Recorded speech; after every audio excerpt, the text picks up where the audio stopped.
Okay, welcome back. Before we get started, hit that like button and subscribe.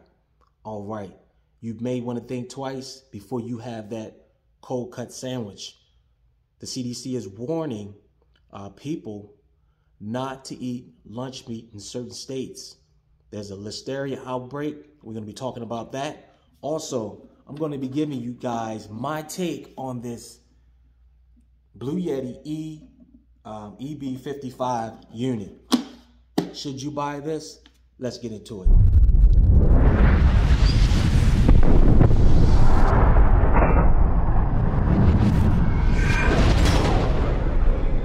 Okay, welcome back.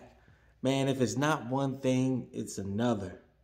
Now you can't even make a cold cut sandwich, a hoagie. Yeah, man. CDC is reporting the Deli Listeria outbreak is linked to deli meats, cheeses. 7 of the 16 cases have been reported in New York City. Now, it says the Center of Disease Control and Prevention on Wednesday warned that 1 person has died and 13 others have been hospitalized due to the Listeria outbreak linked to the deli meats and cheeses. The outbreak, which has infected a total of 16 people so far, was detected in Massachusetts, New York, New Jersey, Maryland, Illinois, and California, according to the CDC latest updates.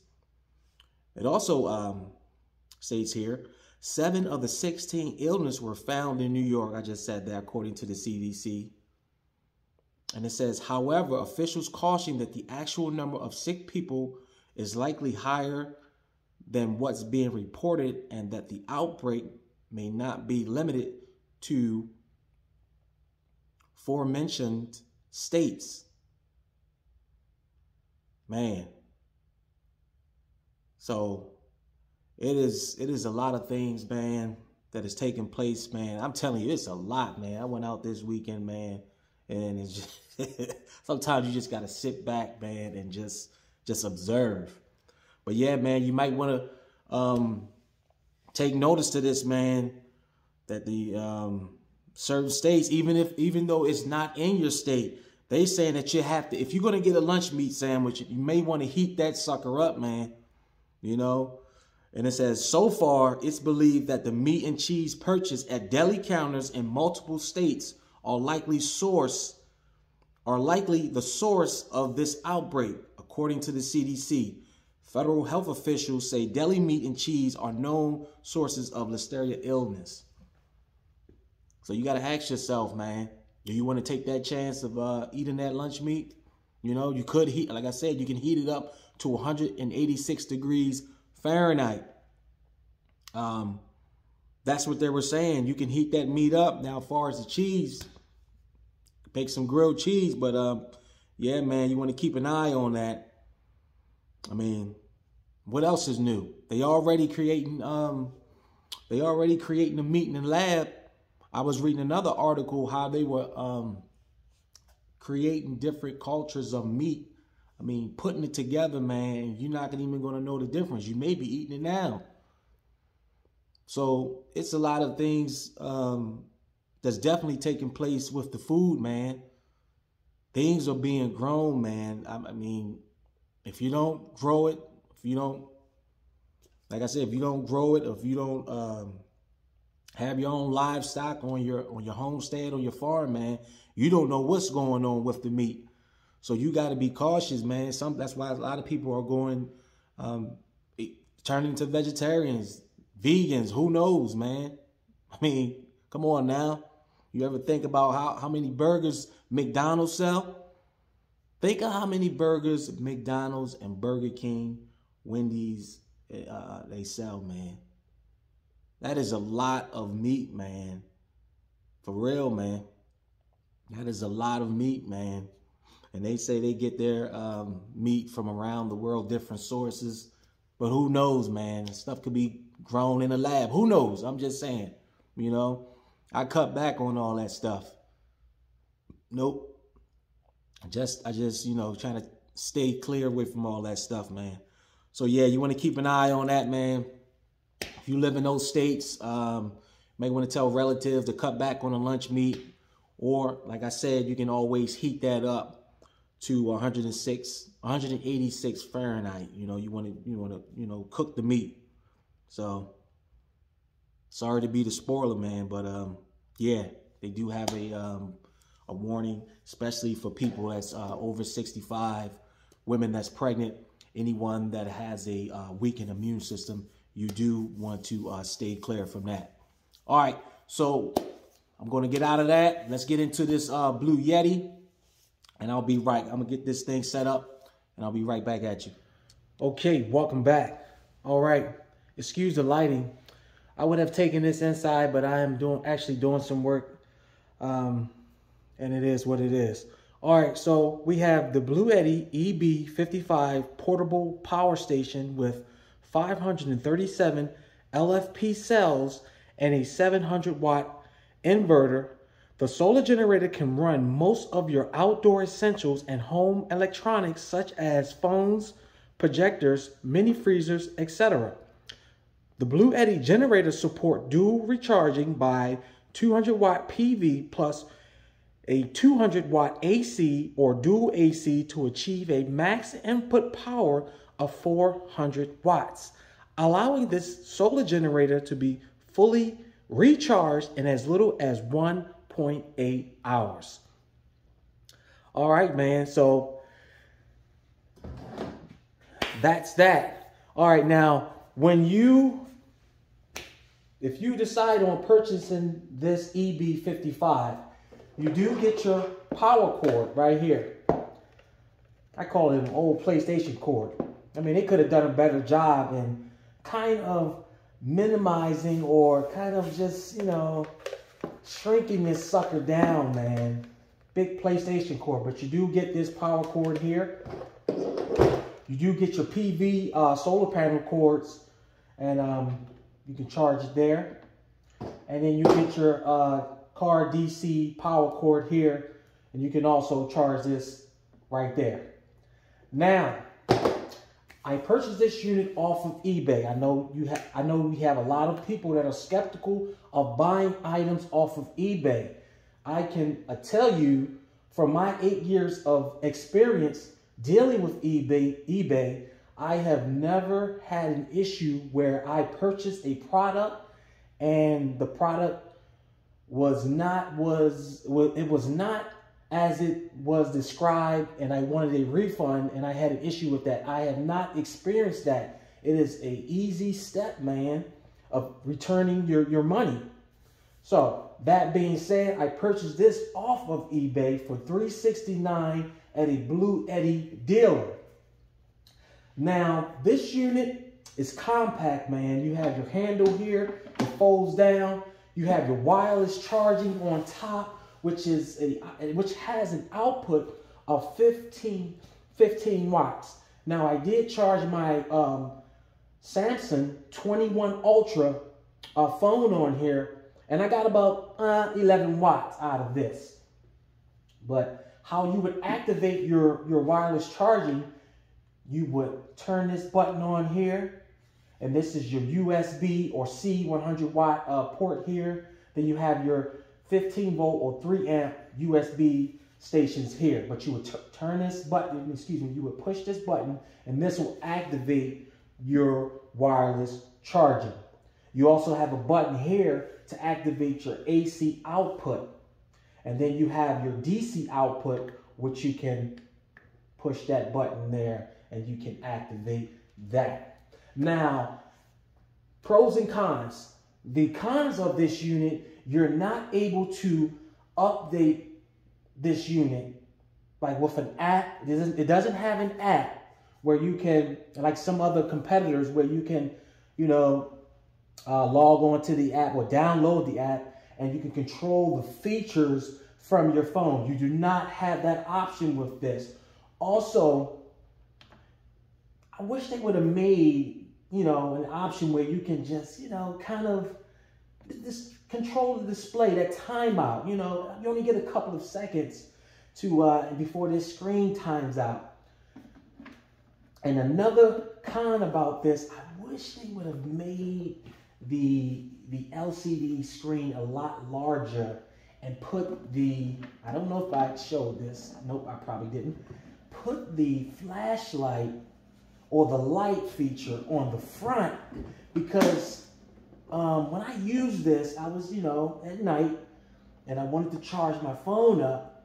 I was testing it out, but I could not see where I was, I could not see the outlet. I was having issues with it, and I tried to, maybe I turn that button on, turn this on, but it was not enough lighting for me to see. So that was basically the cons of this unit, just the lighting and not having that option of charging, of controlling or updating the unit. So that being said, let's move on. Now, you can use dual charging to obtain that 400 watts. So you can get some solar panels, and then you can use your AC house power in combination to get that 400 watts input power. Now, what we're going to do here, we're going to skip everything, man. We're just going to get right to it. What can this thing hold up to, or what can you use this thing to as a backup power source? So we're just going to jump right into it. All right, here I have my old small 1500 watt heater. Now I got that sucker on max, and got it on max. So I'm just gonna hook this sucker up, man, and see what we gonna do. Let me see if I'm gonna get some heat out of this. Now I got that button on there. I'm gonna turn this sucker on. What we got? Let's see. Let's turn this on. Let's see what we getting. Will we get anything out of it? Will we get anything out of it? Let's turn that off. I don't think we're gonna get nothing out of it. Anything.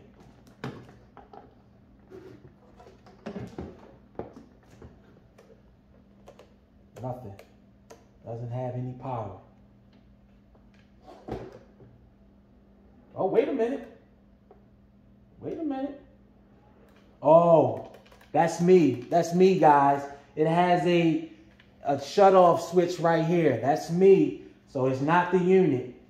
So let me hold that switch in the bottom and see what we get. All right, let's turn this on.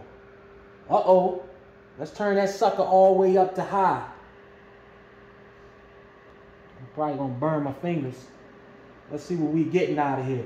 As you can see, this is a 1500 watt heater. I got it on max. You see that? Now this unit does, it's an overload. So let's take it back down. Let's see if it goes halfway. And as you can see, this sucker was on overload. Now let's reset this unit. Let's see if we can put it on a minimum. So it ran for a couple of seconds. Let's see if it runs on minimum. The minimum setting. Let's just see what this thing is capable of doing. You know, we're going to put everything to the test.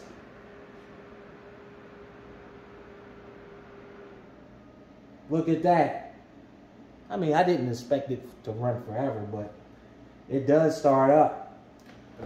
So, as you can see, I mean, I thought I had a little more juice. So, yeah, what I'm going to do, I'm going to get a 750 watt Sawzall, and I'm going to see if it can run. So, we know you can't run no small heaters with this unit here. So, we're going to reset that. Give me 1 second.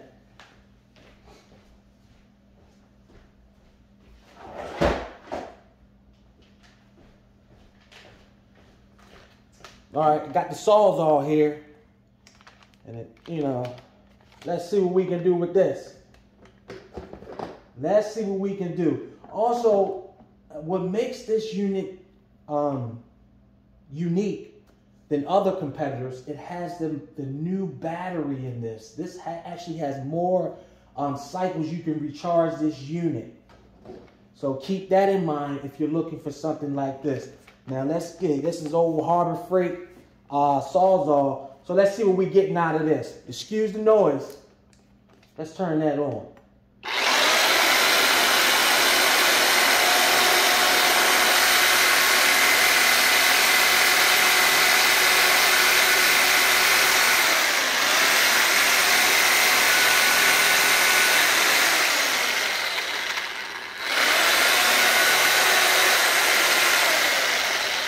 So she running.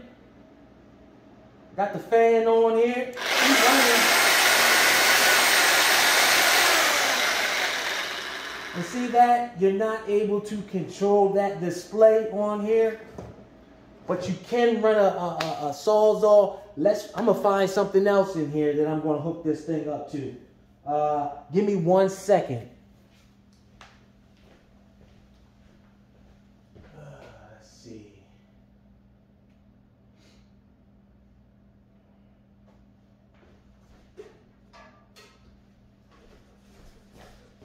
All right, I done got this. So what I'm going to do, I got the old blender, and this is approximately, what's this? 500 watt. This is approximately 500 watts we got here. Matter of fact, I'm going to put it on high. This is an old blender I got, and I'm going to hook the Sawzall up with this blender, and I'm going to see what's going on. Hold on, I don't want that to come on. And see, once again, I can't, you know, it doesn't have that feature where you gotta keep clicking that button on, you know. So what I'm going to do,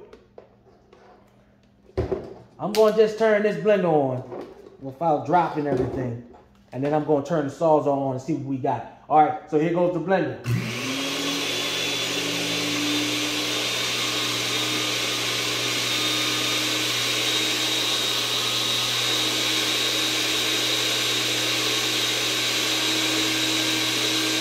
I don't have the top on it. I'm getting about 203, 205. I'm going to hook this saw. Let's turn this Sawzall on.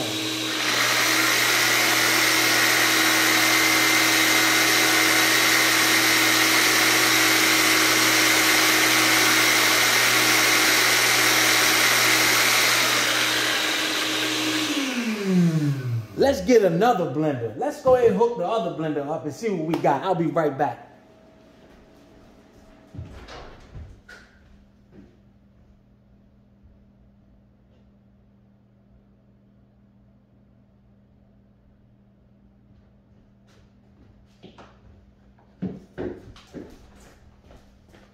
Now, this is another 500, uh-oh, my wife's gonna kill me. Another 500 watt blender. I know she gonna overload, I know, I'm putting it to the test, buddy.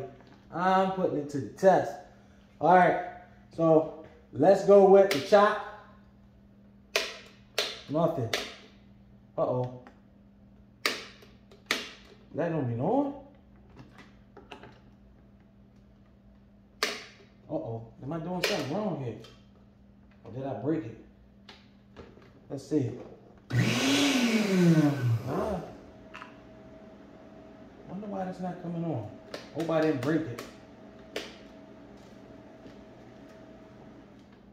Oh, I think I broke our blender. Somebody broke it. But let's see. Man, maybe this got to be locked in there a certain way. Yeah, I think it does. Yep. Sorry about that. Let's see what we got. All right, so let's go. Let's go here.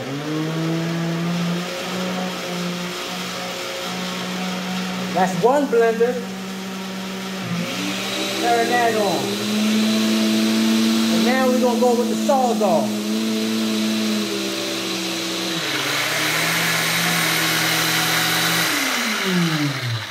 Overload. So we can't run two blenders in that. So let's take the, what we got here? Let's take the saws all off. So I'm killing this little thing, but let's see. Let's reset it. So we're getting about 590 by running 2 blenders. Now look at that. And you can see that it's, look at that. Overload. All right, so I'm not gonna beat it up. So we know we can't run 2 blenders on that, you know. So that's what that, man. But this is more ideal for if you have like small appliances, if you have like low wattage freezer refrigerators, you know, for your little camping trip and stuff like that.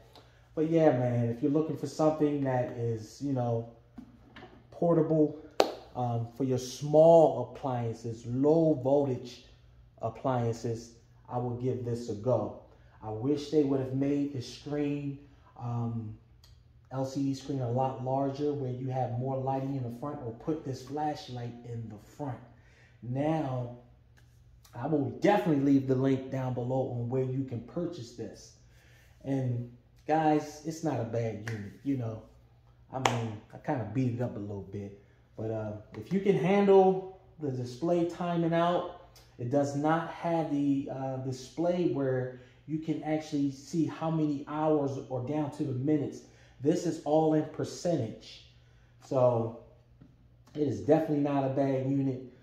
And guys, I'm about to head out. So that's my take on this Bluetti Eb55. I'll leave the link down below, and I'm out. Hit that like button and subscribe. Thank you for watching.